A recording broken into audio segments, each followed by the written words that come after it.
Good afternoon friends, সবাই কেমন আছেন? সকলকে জানাই রবীন্দ্র জয়ন্তীর শুভেচ্ছা। আর আজকে আমি করছি মুগ পটল।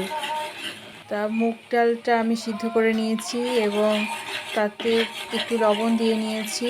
আর মশলা বলতে শুধু দিলাম জিরে গুঁড়ো। ভেজে রাখা পটলগুলো এবার আমি দিচ্ছি। তারপর এবার নাড়াচাড়া করব মিনিট খানেক। নাড়াচাড়ার পর নারকেল কোড়া দিয়ে দিলাম। নারকেল কোড়া দেওয়ার পরও মিনিট দুয়েক নাড়াচাড়া করতে হবে যাতে কোনো গন্ধ না থাকে। কাঁচা লঙ্কা চেরা দিলাম। এবার আমি একটু দুধ অ্যাড করছি। স্বাদের জন্য অল্প করে একটু চিনি দিয়ে দিলাম এবং শেষে একটু ঘি দিয়ে সার্ভ করব।